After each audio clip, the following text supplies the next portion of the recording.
আজ আমি করব মটর পনির আর সাথে জিরা রাইস, সম্পূর্ণ নিরামিষ, পেঁয়াজ রসুন ছাড়া। যে কোনো পুজোতে বা নিরামিষের দিনে এটা খেতে পারো। হ্যালো বন্ধুরা, আমি কাকলি, #মুম্বাই থেকে। মটর পনির করার জন্য আমি একটা মশলা করে নেব। আমি এখানে 1 ইঞ্চি মতন আদা, 2টো টমেটো আর 2টো কাঁচা লঙ্কা নিয়েছি।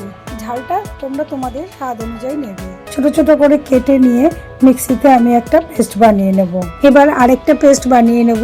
আমি আগে থেকে কাজু, কিশমিশ, একটু চারমগজ আর একটু পোস্ত ভিজিয়ে রেখেছিলাম, সেগুলো একসঙ্গে বেটে নেব। হ্যাঁ, এর মধ্যে 2 চামচ টক দই আর একটুখানি পনিরের টুকরো দিয়ে ভালো করে পেস্টটা করে নেব। পনিরটা দিলে গ্রেভিটা একটু ক্রিমি ভাব হবে। তোমরা পোস্ত, চারমগজ না দিলেও শুধু কাজু কিশমিশও পেস্ট করতে পারো। এবার পনির গুলোকে আমি স্কোয়ার স্কোয়ার করে ছোট ছোট করে কেটে নেব। পনির গুলোর মধ্যে আমি একটু নুন, একটু হলুদ আর একটু কাশ্মীরি লাল লঙ্কার গুঁড়ো দিয়েছি আর একটু তেল দিয়েছি, যাতে সব পনিরের মধ্যে মশলাগুলো ভালো করে কোট হয়ে যায়। এবার গ্যাসটা জ্বালিয়ে কড়াইটা বসিয়ে দেবো। কড়াইতে সামান্য সাদা তেল দিয়ে তেলটা একটু গরম হলে তারপর আমি পনিরগুলো সব দিয়ে দেবো। পনিরগুলো দিয়ে একটু হালকা হাতে নাড়াচাড়া করে লাল লাল হয়ে গেলে সব পনিরগুলো আমি তুলে নেব। এবার কড়াইতে আরেকটু সাদা তেল দিয়ে তার মধ্যে তেজপাতা, গোটা গরম মশলা আর একটু গোটা জিরে ফোড়ন দিয়ে দেবো। ফোড়নটা একটু নেড়ে চেড়ে তার মধ্যে আগে থেকে বেটে রাখা আদা, কাঁচা লঙ্কা, টমেটোর পেস্টটা দিয়ে দেবো। বাটি ধোয়া জল দিয়ে দেবো। মশলাটা ভালো করে কষে গেলে আমি তার মধ্যে এক এক করে হলুদ গুঁড়ো, কাশ্মীরি লাল লঙ্কার গুঁড়ো, ধনে গুঁড়ো, জিরে গুঁড়ো দিয়ে দেবো আর স্বাদ মতন একটু নুনও দিয়ে দেবো। এবার সব মশলাগুলো ভালো করে কষিয়ে নিতে হবে। মশলাটা ভালো করে কষানো হয়ে গেলে ওর মধ্যে আমি 1 বাটি মটরশুঁটি দিয়ে দেবো। এবার ভালো করে নেড়ে চেড়ে একটু ঢাকনা দিয়ে ঢেকে দেবো। ঢাকনাটা খুলে এবার আগে থেকে বেটে রাখা কাজু পেস্টটা দিয়ে দেবো। এবার সব মশলাগুলো ভালো করে মিক্স করে নিয়ে ওর মধ্যে স্বাদ মতন চিনি দিয়ে দেবো আর ভেজে রাখা পনিরগুলো দিয়ে দেবো। পনিরটা ভালো করে মিক্স করে নিয়ে ওর মধ্যে একটু কসুরি মেথি ছড়িয়ে দেবো। সব কিছু মিক্স করে নিয়ে ঢাকনা দিয়ে ঢেকে দেবো।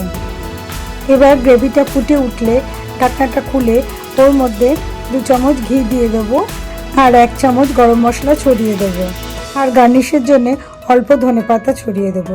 এটা অপশনাল, তোমরা নাও দিতে পারো। এবার গ্যাসটা বন্ধ করে 2 মিনিট স্ট্যান্ডিং টাইমে রেখে দেবো। 2 মিনিট হয়ে গেছে। এবার আমি এটাকে সার্ভ করে দেবো। আমার কাছে একটু ক্রিম ছিল, তাই আমি একটু ক্রিম দিয়ে দিচ্ছি।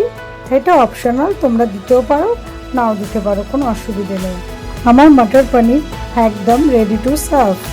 এবার মটর পনিরের সঙ্গে আমি একটু জিরা রাইস সার্ভ করব। জিরা রাইস বানাতে আমি এখানে 3 কাপ চাল নিয়েছি। আমি এখানে আমার ঘরের রেগুলার ইউজের চাল নিয়েছি। তোমরা যে কোনো আতপ চাল কিংবা বাসমতি চাল নিতে পারো। চালটা প্রথমে ভালো করে ধুয়ে জলটা ঝরিয়ে রাখবো। আমি জিরা রাইসটা প্রেসার কুকারে করব, তাই আমি এখানে গ্যাসটা জ্বালিয়ে ডাইরেক্ট প্রেসার কুকারই বসিয়ে দিচ্ছি। এবার কুকারের মধ্যে আমি প্রয়োজন মতন সাদা তেল আর একটু ঘি মিশিয়ে দেব। এবার তেলটা গরম হলে তার মধ্যে তেজপাতা, শুকনো লঙ্কা, গোটা গরম মশলা আর গোটা জিরে ফোড়ন দিয়ে দেবো। ফোড়নটা একটু নেড়ে ছেড়ে তার মধ্যে জল ঝরানো চালটা দিয়ে দেবো। চালটা একটু ভালো করে নেড়ে ছেড়ে একটু হালকা হালকা ভাজা ভাজা হয়ে গেলে এর মধ্যে একটু স্বাদ মতো নুন দিয়ে দেবো। আমি 3 কাপ চাল নিয়েছিলাম, তাই আমি এখানে 4 কাপ উষ্ণ গরম জল দিয়ে দেবো। যতটা চাল তার থেকে 1 কাপ জল বেশি দিতে হবে প্রেসার কুকারে। আমি 1 চামচ চিনি দিয়ে দেবো, এটা একটু টেস্টের ব্যালেন্সের জন্য। এবার চালটা ভালো করে নেড়ে চেড়ে প্রেসার কুকারটা ঢাকনা দিয়ে ঢেকে দেবো। এবার একটা সিটি হলেই গ্যাসটা বন্ধ করে দেবো। প্রেসার কুকারের প্রেসারটা পুরোপুরি রিলিজ হলে তারপরে প্রেসার কুকারটা খুলবে। দেখো ভাতটা কি ঝরঝরে হয়েছে না, আর সেদ্ধও হয়ে গেছে। এবার আমি ওপর থেকে একটু জিরে ভাজার গুঁড়ো ছড়িয়ে দেবো। এটা অপশনাল, তোমরা নাও দিতে পারো। আর একটু ঘি দিয়ে নেড়ে চেড়ে ঢাকনা দিয়ে ঢেকে স্ট্যান্ডিং টাইমে রেখে দেবো। এবার আমি প্লেটে সার্ভ করে দেবো। মটর পনির আর জিরা রাইস আমার একদম রেডি। আমি এখানে জিরা রাইসের সঙ্গে মটর পনিরটা সার্ভ করেছি।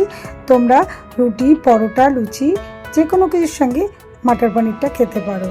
এটা খুবই টেস্টি খেতে হয়। তোমরা অবশ্যই যে কোনো নিরামিষের দিনে বা পুজোর অনুষ্ঠানে এইভাবে মটর পনির বানিয়ে খেও। কেমন? আশা করি তোমাদের ভালো লাগবে। আজ আসি, বাই।